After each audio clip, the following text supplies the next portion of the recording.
À la une ce soir, 9 ans jour pour jour après le début du mouvement contre la vie chère, les commémorations du 5 février qui a paralysé l'île pendant 38 jours. Un rassemblement a eu lieu ce matin à l'initiative du groupe Révolution Socialiste. Nathalie Josse, candidate aux législatives pour le mouvement Martinique Citoyenne dans la circonscription de Fort-de-France. Émile Joncart pour le Sud, les militants du parti étaient rassemblés ce matin au domaine de Tivoli. Un partenariat entre le RSMA et les Compagnons du Devoir. L'association a reçu un label de l'armée pour former les jeunes issus du service militaire adapté. Découverte du dispositif dans ce journal. Et puis large victoire pour le Golden Lion face à l'USAC hier soir en basket masculin, 78-46. Nous ferons le tour de l'actualité sportive du week-end dans votre Sport Week-end avec Caril Chassol. Voilà pour les titres. Bonsoir à tous et bienvenue dans ce journal. Avant de développer ces titres, prenons la direction de Paris où Benoît Hamon a été officiellement investi par le Parti Socialiste cet après-midi, une semaine après sa victoire à la primaire de la gauche. Un soutien de choix pour le candidat à la présidentielle, celui de Christiane Taubira. L'ex-garde des Sceaux a prononcé un discours très applaudi devant les militants. Extrait choisi tout de suite. Avec toi, Benoît, nous partons à la reconquête des cœurs et des esprits. Nous sommes bien armés, nous avons des atouts, notre histoire, notre vision du monde, nos valeurs, notre projet, ce projet que tu portes avec tant de force et d'énergie. Nous allons redevenir une gauche de combat plutôt qu'une gauche de constat. Nous, les femmes, dit-elle en regardant Benoît,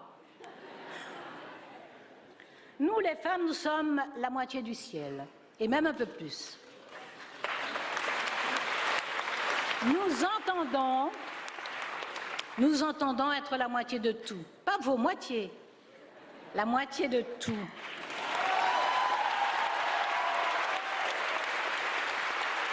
Et surtout, être au moins la moitié, partout où se prennent des décisions. Le monde qui vient devra s'habituer à la présence partout, la présence forte de nos filles, de vos filles.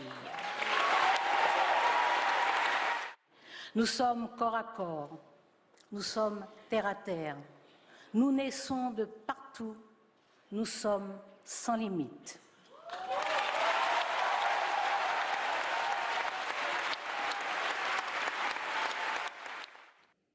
La politique en Martinique, 2 candidats seront présentés par le mouvement Martinique Citoyenne. Par ailleurs, ces militants étaient réunis ce matin à Fort-de-France pour un atelier pédagogique sur le rôle du député. C'est un reportage de Guy Raphaël René.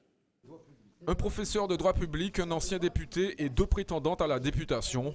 À 4 mois des élections, le mouvement Martinique Citoyenne a choisi la pédagogie pour éclairer la population, notamment sur le rôle du député et son champ de compétences. J'ai vraiment beaucoup appris sur le rôle du député, ça me permettra quelque part de me positionner. Les candidats font beaucoup de promesses, on est dans une logique électorale, mais aujourd'hui ça me permettra d'être un petit peu plus attentive à ce qui se dit. C'est vrai que le député, on vote le député et puis après on n'a pas vraiment contact avec lui.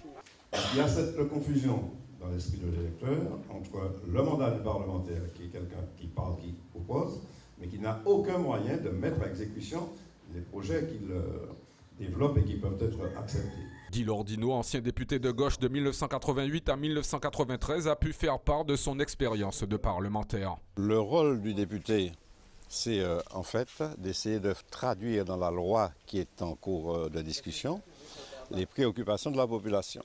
Pour être efficace à l'Assemblée nationale, il faut faire partie d'un groupe, mais il faut aussi être actif. Il faut participer aux réunions, il faut participer aux réunions de commission, il faut être présent.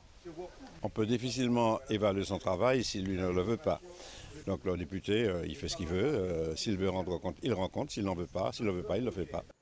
Dans leur mission principale, qui consiste à élaborer des lois à l'Assemblée nationale, ils représentent d'abord la nation et non la circonscription dans laquelle ils ont été élus. Cela dit, les députés, ils ont quand même de l'influence. Ils peuvent contribuer à faire évoluer les choses, soit dans le cadre de leur fonction de législateur, d'une part, et c'est une compétence générale, mais ils peuvent jouer également de leur influence auprès des administrations, auprès des ministères pour faire avancer les dossiers. Ils ne sont pas, de ce point de vue, dépourvus de moyens. Qu'ils peuvent faire la promesse de contribuer à faire évoluer les choses. Par exemple, Prenons la défiscalisation. Un député peut très bien défendre sur cette question une position. Hein. Mais quant à promettre que les choses vont changer, c'est pas possible. Pour les prochaines élections, le mouvement a positionné 2 candidats, Émilie Joncard dans le sud et Nathalie Josse sur Fort-de-France. Pour le chef de file de l'organisation, il s'agira de poursuivre dans la même direction avec le discours citoyen durant la campagne et en cas d'élection. L'ADN de Martinique citoyenne, c'est bien entendu la transparence et l'évaluation des politiques publiques. Nous avons toujours milité pour cela et vous l'avez vu lors de la campagne pour la collectivité territoriale. Sur le statut de l'élu, donc la réforme du statut de l'élu dans le sens de plus de transparence, plus d'éthique, plus de morale en politique, ça c'est fondamental. Nous sommes véritablement engagés là-dessus. Il faut aujourd'hui que la démocratie passe par la transparence sur les indemnités, les notes de frais, la transparence sur le patrimoine. Ça a déjà commencé, mais il faut aller beaucoup plus loin. Si certains députés jouent la transparence concernant l'utilisation de leur porte-monnaie de parlementaires, de façon générale, ces valeurs n'ont pas encore fait leur preuve dans la classe politique. Je vous le disais en titre, ce partenariat entre le RSMA et les Compagnons du Devoir, l'association, vient de recevoir un label lui permettant de former des jeunes issus du service militaire adapté. C'est le cas d'un Martiniquais, il s'appelle Olivier Chalbaud. Éric Dupuis et Sacha Rombin l'ont rencontré pour nous en région parisienne. Regardez. Aujourd'hui, c'est cours de soudure pour Olivier. Son objectif, devenir plombier en 2 ans. Et à 26 ans, cette destinée est nouvelle pour ce Schulcherrois passé par les galères, puis le RSMA. J'ai bossé au Black pendant facile 2-3 ans, mais c'est pas des revenus réguliers et puis c'est pas une situation non plus. Donc après, je me suis dit, pourquoi pas le RSMA ? Et au final, j'ai pas regretté. Car grâce à son engagement dans l'armée, il a pu entrer aux Compagnons du Devoir, cette école de la vie très reconnue dans le monde artisanal. Les compagnons, c'est intéressant au niveau du matériel. On a beaucoup de matériel et puis les formateurs, franchement, c'est des mines d'or. On va pas se le cacher, les formateurs, c'est des mines d'or. Tu sens qu'ils savent de quoi ils parlent. Comme Olivier, ils sont 4 anciens du SMA à être entrés chez les Compagnons de Paris cette année. L'armée vient même de labelliser l'association ouvrière pour renforcer ce lien privilégié. Les Compagnons du Devoir, pour nous, c'est Polytechnique. Voilà. C'est la capacité d'offrir à des jeunes d'être polytechniciens. Et ce ne sont que les plus motivés qui peuvent prétendre aux Compagnons. En 5 ans, seule une vingtaine de jeunes du RSMA ont intégré l'association qui compte près de 10 000 élèves à travers le monde. Ces jeunes qui viennent du SMA, pour nous, ce n'était pas une contrainte de plus. C'était une habitude que l'on a au quotidien pour accueillir ces jeunes qui viennent de tout horizon. Et entre autres, les jeunes du SMA se sont parfaitement bien intégrés. À la rentrée prochaine, ce sont 10 autres jeunes issus des RSMA qui intégreront les Compagnons comme Olivier l'an passé. À la fin de sa formation, le Schulcherrois a 90% de chances de trouver un emploi comme plombier en Hexagone ou en Martinique.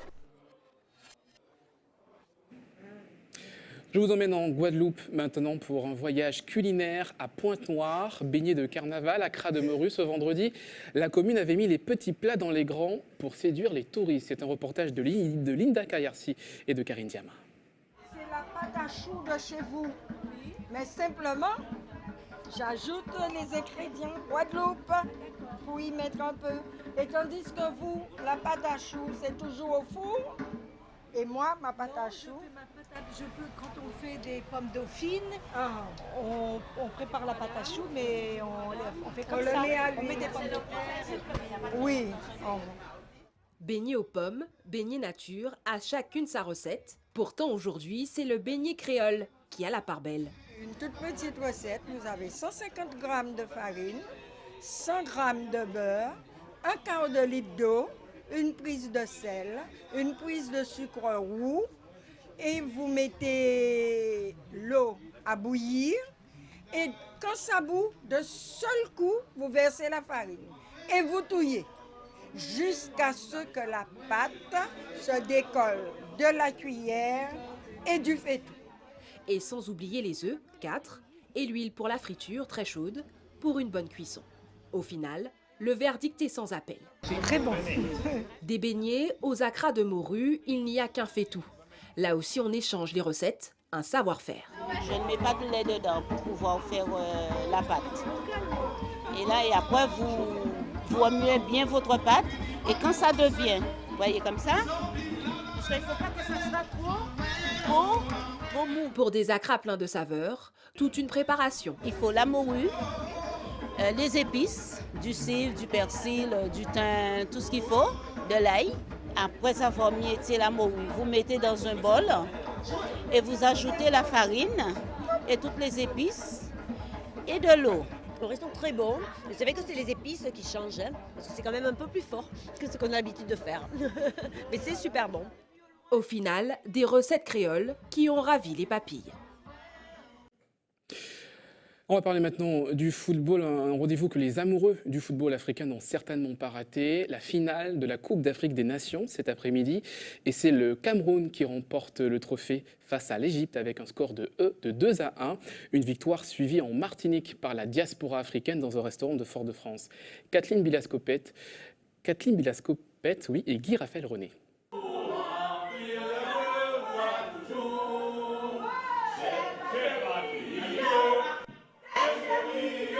Patriotes, même à des milliers de kilomètres, ces ressortissants camerounais sont aux premières loges d'une rencontre qui s'annonce relevée. Les Lions indomptables sont face aux favoris de la compétition, les pharaons égyptiens 7 fois vainqueurs de la compétition. Pas de quoi effrayer les supporters présents. Le Cameroun est quand même champion d'Afrique, vice-champion, enfin a toujours été champion. Donc c'est pas aujourd'hui que l'Égypte fera la différence. Hein. 1-0, c'est un score de grand, nous respectons l'Égypte. Alors un but ça suffit. Le Cameroun gagne 2-0, enfin, c'est le traitement minimum hein, qu'on puisse leur accorder. Dans les 20 premières minutes, l'Égypte ouvre le score et garde la main pendant toute la première mi-temps. À la pause, les visages sont crispés, mais l'espoir fait vivre. Un lion blessé, il est plus agressif. Franchement, il ne faut pas le provoquer. Un lion blessé, on va voir le dénouement du match. Cameroun, à nous aller. À la reprise, les Lions commencent en effet à sortir les crocs et égalisent à la 58e. Égalité, la tension est palpable jusqu'à cette nouvelle offensive payante. Les Lions prennent définitivement l'ascendant et momifient leur adversaire. Score final, 2-1. En fait, je vous ai dit, le lion ne meurt jamais. Et le lion dort. Et le lion s'est réveillé juste à temps pour gagner. Alors là, je suis plus que contente. La lionne de cocotier, j'avais dit qu'on va gagner. On va gagner cette fois-ci-là. Pour une première fois que je supporte le pays. Là, je suis contente dans la sauce. Une belle victoire qui offre au Cameroun son 5e titre en Coupe d'Afrique des Nations.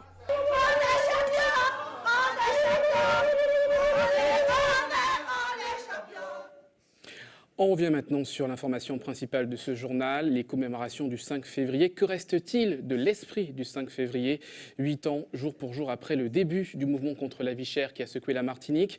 Un rassemblement de militants avait lieu ce matin à la Mutualité. Les membres du groupement socialiste révolutionnaire ont fait le point sur les avancées et les désillusions de leur lutte. Reportage, Johan Boulard. Entre anecdotes et nostalgie, l'heure était au bilan ce matin pour le groupe révolutionnaire socialiste.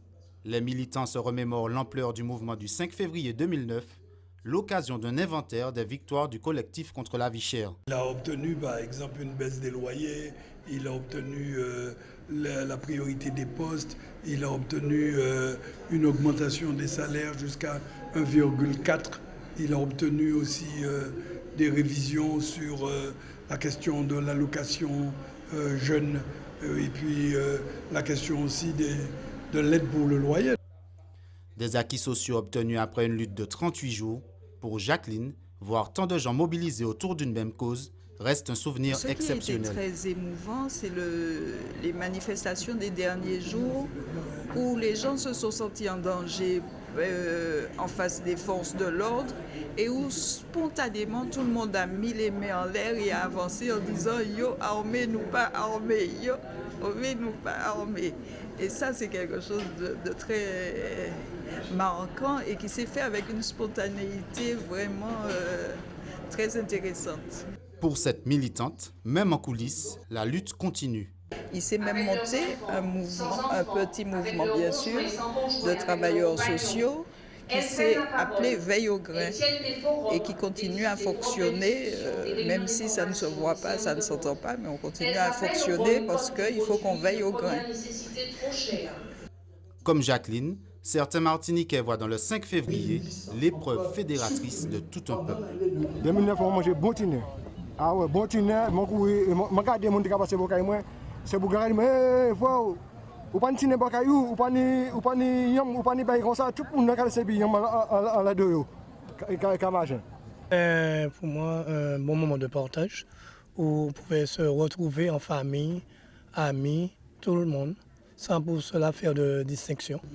D'autres gardent une image plus amère de cette période de paralysie. Je suis arrivé à 4 h du matin pour faire la queue, pour aller faire de l'essence. Et pour les supermarchés, c'était pareil aussi. Les gens se battaient pour y aller faire les courses. Enfin, bon. Même les légumes, on ne trouvait pas. Il y avait plutôt des cambriolages, surtout. Il y avait des rouillés dans chaque magasin où il y avait les derniers besoins de nécessité que tout le monde courait après les derniers trucs à avoir chez eux, puisque pour eux c'était leur dernier jour. C'est la première fois que j'ai vu une grève comme ça. Alors on a souffert beaucoup, alors je ne parle pas dessus. 8 ans après, la Martinique reste profondément marquée par ces événements. S'ils ont imprimé notre histoire collective, les retombées ont été de courte durée dans les porte-monnaies et les mêmes causes continuent de produire les mêmes effets. Direction la Guyane maintenant pour une initiation à l'art du graffiti. Une dizaine de jeunes ont pu taguer sur les murs du skatepark de la ville de Cayenne. Sur place, le reportage de Jonathan Lariot. Devant les grilles du skatepark de Mirza, c'est l'attroupement. Ici, on s'essaye à de l'art urbain, le graphe. Devant les panneaux, ces tout petits vont d'un geste franc et sans peur, avides de s'essayer à cette manière de dessiner. Là, j'essaye de remplir le mot Cayenne en vert. C'est la première fois que je tiens une bombe et c'est intéressant et j'aime bien. C'est amusant, tu peux bouger, tu dessines. Et les méthodes sont nombreuses. D'un côté, l'on peut s'essayer au pochoir, une méthode de dessin basée sur le calque, ou sinon le freestyle, la méthode préférée par la majorité. On prend sa bombe de peinture et on laisse venir l'inspiration. Il y a plusieurs personnes qui peignent, qui ont différentes techniques. Il y en a qui peignent au pinceau, d'autres à la bombe, d'autres qui utilisent les deux, d'autres qui font des pochoirs, donc des coupes de papier, tout ça. Il y en a qui font aussi du collage, donc c'est vraiment c'est de l'art plastique en fait. Donc il n'y a pas que le graphe, il y a beaucoup de techniques. Les plus grands aussi n'hésitent pas à venir s'essayer et n'en pensent pas moins. Mais ils aiment ça de toute façon, hein, les jeunes, hein, le graphe. Mais si ça a un intérêt, ça va leur permettre Par exemple, il y a des murs, il y a plein de murs dans la ville qui sont vides, on peut demander l'autorisation au maire. Le graphe est pour beaucoup ce que l'on pourrait appeler le langage de la rue. En Guyane, la pratique n'est pas très développée. Le skatepark de Mirza est un des rares endroits où certains artistes viennent s'exprimer. Il y a des personnes qui peignent en solo et pas forcément qui font que du graphe, hein, mais des personnes qui peignent puissent avoir des lieux ou des espaces pour qu'il y ait un peu plus de visibilité et du coup que ça fait forcément des connexions entre artistes, on va dire.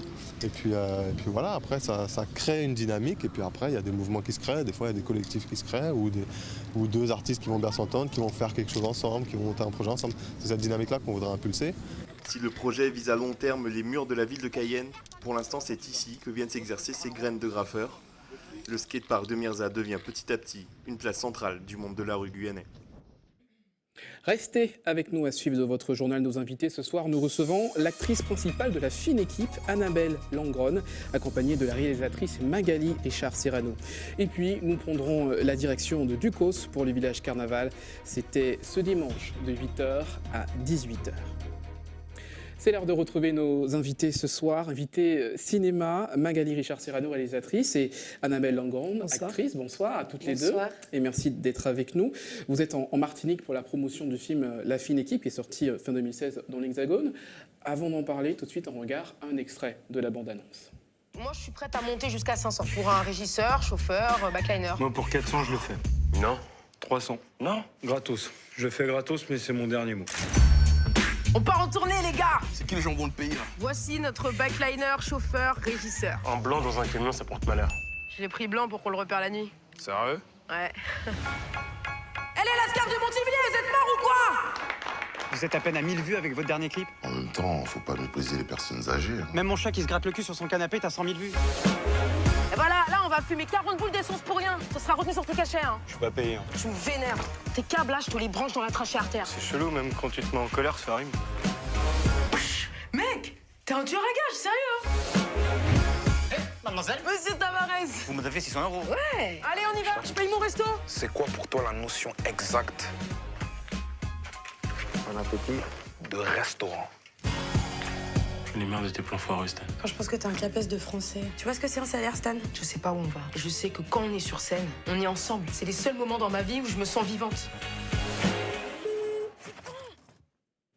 Voilà pour la bande-annonce. Annabelle Lundgren, vous jouez donc le rôle de Stan, cette rappeuse qui va partir en tournée et vous recrutez donc un nouveau personnage. Alors avant de rentrer dans le scénario du film, il faut juste que l'on sache ce soir que vous avez été nominé au César dans la catégorie Jeune Talent. Meilleur espoir féminin, oui. Ça fait partie de l'un de vos premiers films. Qu'est-ce que ça fait d'avoir cette telle reconnaissance déjà pour ce parcours? Alors, il se trouve que c'est pas mon premier film, on va dire que c'est mon 8e tournage, on va dire. Et concernant cette prénomination, c'est extrêmement encourageant. C'est une forme de récompense du travail qu'on fait en tant qu'acteur. Voilà, qui n'est pas un métier facile, mais qui est un métier de passion. Donc voilà, tout le monde, quand on a de la reconnaissance de ses pairs, c'est toujours très, très agréable. Alors toutes les jeunes actrices comme vous n'ont pas forcément droit à cette reconnaissance. Est-ce que c'est un vrai plus pour vous? Comment vous le prenez? Moi, je le prends bien. Je le prends bien. C'est un métier très difficile. Il y a peu de place pour beaucoup, beaucoup de personnes. Donc, quand on se fait remarquer, quand on fait une prestation qui retient l'attention, c'est gratifiant pour soi-même, c'est gratifiant pour le film. Voilà, donc je le prends très, très bien. Alors, on le disait tout à l'heure, vous jouez le rôle de Stan, une femme leader d'un groupe de rap. Qu'est-ce qui vous a séduit dans ce personnage? Moi, ce que j'ai adoré découvrir dans le scénario sur ce personnage de Stan, c'est c'est une femme artiste. Voilà, elle veut vivre de son art. C'est aussi une femme qui est chef d'entreprise, puisqu'elle gère son groupe de rap comme elle peut. Et elle a une fougue, une énergie et une rage qui méritait d'être incarnée, en fait. Voilà. J'avais très envie d'incarner cette fille parce qu'on a beaucoup de points communs et notamment la persévérance. Mais bon, je suis plus sympa qu'elle quand même. On vous croit sur parole. Alors Magali Serrano, vous êtes donc la réalisatrice de ce film, La Fine Équipe. Alors c'est l'un de vos premiers films également au cinéma, puisque vous avez travaillé. C'est mon 2e long métrage au cinéma. Voilà, vous avez travaillé pour la télévision, vous avez écrit des scénarios pour des séries. L'univers de la télévision et de l'écriture pour la télévision, qu'est-ce que ça apporte de plus pour le cinéma en termes de rythme? Moi, j'ai commencé quand même par le cinéma. Enfin, c'était mon premier amour, on va dire. Et ça apporte une efficacité dans le travail, une façon peut-être un peu rythmée de travailler, parce qu'en télé, on est obligé de travailler assez vite. Et puis, c'est vrai que moi, j'aime bien quand il y a de l'énergie. Donc, c'est vrai que j'aime travailler dans l'énergie, donc ça m'a sûrement apporté cette façon de travailler là rapide. Voilà. Alors dans ce film, il y a une poignée d'acteurs noirs. On sait comment il est difficile pour les acteurs noirs dans le cinéma français de travailler. Est-ce que c'était une vraie volonté de votre part de les mettre en lumière, ces talents? Tout à fait. C'était vraiment un constat, parce qu'en plus moi je viens de la banlieue, donc j'ai grandi en banlieue, voilà, Créteil, Vitry-sur-Seine. Et c'est vrai que je trouvais que ce soit à la télé ou au cinéma, les minorités, on va dire, quelles qu'elles soient, étaient sous-représentées ou représentées de façon souvent extrêmement caricaturale. Donc c'était l'envie de donner à des personnages, d'en faire des vrais personnages avec des vraies histoires qui ne soient pas que identitaires ou qui soient des histoires universelles. Dans le rap. Alors on reste dans le rap parce que j'avais envie de partir du cliché pour aller voir ce qui se passe derrière, en fait. Donc c'était s'amuser avec le cliché clichés, des rappeurs qui font peur et tout ça. Et puis en fait, c'est une comédie.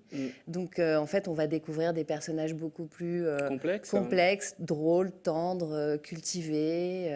Voilà, donc c'est vraiment cette envie-là de jouer avec le cliché. Alors vous jouez aussi avec le contraste entre guillemets des couleurs, hein, puisque le fameux personnage que l'on vient récupérer qui intègre la troupe de rappeurs noirs. Il s'agit d'un blanc et on voit dans la bande-annonce, à un moment donné, vous dites on l'a pris, on l'a pris blanc pour qu'on puisse mieux le reconnaître.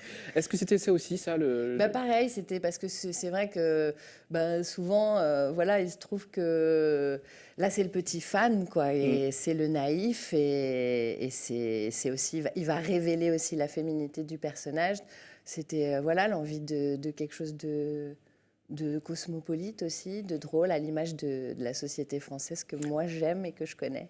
Alors vous parliez tout à l'heure de votre énergie. Il faut savoir aussi que pour les téléspectateurs que vous avez été championne de boxe professionnelle. Non, championne de boxe française. De boxe française, mais vous êtes pas une boxeuse professionnelle. Parce qu'en fait, la boxe française n'est pas un sport professionnel, c'est un sport amateur. D'accord. Mais j'ai été championne de France. Comme vous avez ce parcours-là. Voilà. Est-ce que là aussi, pour gérer une équipe de jeunes acteurs, est-ce que c'est un atout ? J'évite de leur taper dessus. Parce qu'après, à l'image, c'est moche.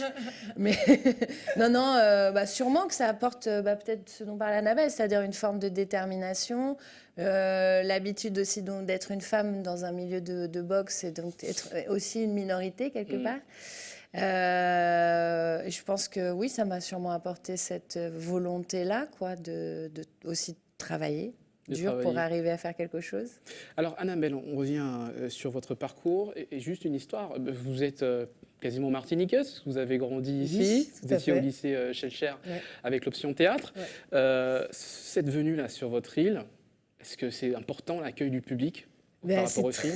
C'est très important quand je pense, on part loin de sa famille, on va faire nos études, on revient, on est dans la vie active, dans la vie professionnelle. Donc c'est important pour moi tout simplement de montrer tout simplement à mes parents ce que je fais, quel est mon métier, voilà. Vos parents sont toujours ici ? Oui, mes parents sont toujours là. Moi, j'ai une anecdote à raconter, si je peux me permettre. C'est que Annabelle, au départ, je lui avais, elle m'avait demandé si elle pouvait mettre une boucle d'oreille avec la carte de la Martinique. Oui. Je lui avais dit non, parce que le personnage est très masculin. Et puis elle l'a fait quand même, et du coup elle a la boucle d'oreille pendant tout le film. Bon, cette bague qu'on pourra voir dans le film, je rappelle, un film qui est sorti dans l'Hexagone en fin d'année.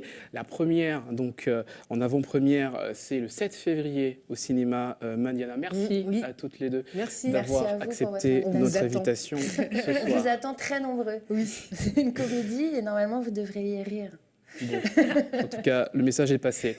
On poursuit ce journal avec le carnaval et ce village installé au bourg de Ducos ce dimanche. Images et ambiance avec Johan Boulard.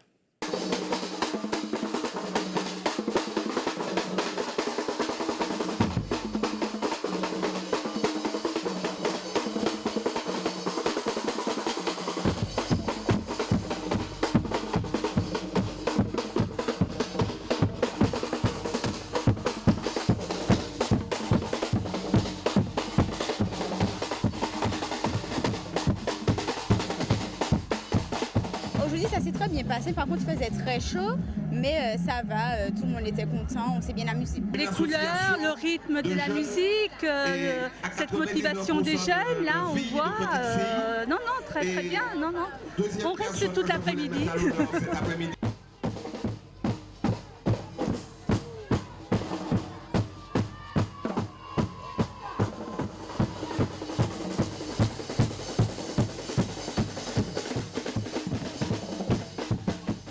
Je suis quand même satisfaite parce que j'ai vu que le public a quand même répondu. On a Tornade, on a l'association culturelle de Petit-Bourg, on a les 12 salopards et on a aussi également en animation entre midi et 2, DJ Carlito.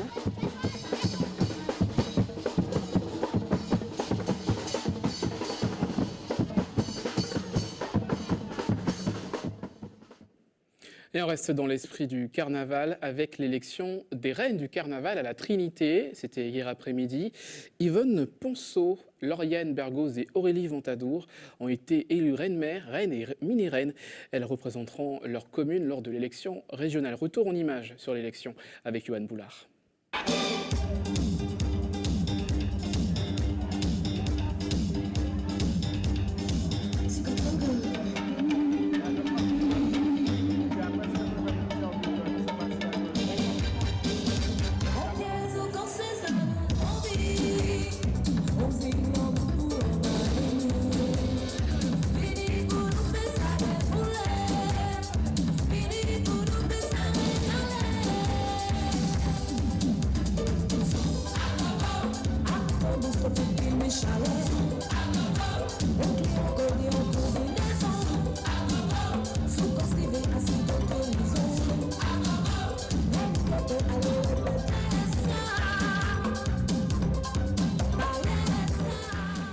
Je suis fière d'avoir gagné, de représenter Trinité, d'être la reine de Trinité. Il y a eu beaucoup de travail, on a eu beaucoup de répétitions. J'espère qu'il y aura beaucoup de personnes qui me soutenir le 19 au Millénium du Mont-Rouge. Ce rappel, l'école de Rivière-les-Ardes au Grand-Mande sera fermée demain suite au séisme de vendredi. Une réunion d'information a lieu demain à 17 h à la cantine. Pour plus d'informations, justement, vous pouvez contacter la ville du Grand-Mande au 05 96 67 70 45. Et puis, autre information pratique, le planning du don du sang. Demain, le camion de l'EFS sera présent à la mairie du Lamentin de 8 h à 13 h. Les dons sont également possibles à la Ménard de 9 h à 16 h. Enfin, votre rendez-vous Destin d'Outre-mer. Ce soir, Alexandra Alizé reçoit Fabienne Setrose, victime de pédophilie. Tout de suite, un extrait. À 11 ans, ma mère, qui élevait seule ses 10 enfants, elle avait décidé de me présenter à mon père. Moi, je porte un nom qui n'était pas le mien, c'est pas le nom de ma mère, c'est le nom de mon beau-père. Donc, j'allais enfin découvrir qui était mon père. Et je me rappelle de ce jour-là, dans ma robe rouge, j'avais un ensemble rouge même que ma tante m'avait passé. Et on était là tous les trois chez mon père à Sainte-Luce. Et mon père, après tout ça, il a dit à ma mère, est-ce que je peux aller montrer quelque chose à Fabienne au sous-sol? Moi, je l'ai suivi, mon père, tout à fait sereinement et en confiance, quoi. Et ma fierté, mon assurance se sont transformées en sidération parce que mon père, quand il m'a coincé contre le mur, il m'a dit, t'as déjà vu un père amoureux de sa fille? Il a mis sa langue dans ma bouche. Et de ce jour, ont commencé les autres agressions que j'ai subies de mes 11 ans à l'année de ma terminale, donc l'année de mes 17 ans. Destin d'Outre-mer à retrouver à la fin de votre tranche info. Après cette tranche info, on fait une courte pause. Dans quelques instants, le résumé de l'actualité sportive dans votre Sport Week-end. A tout de suite.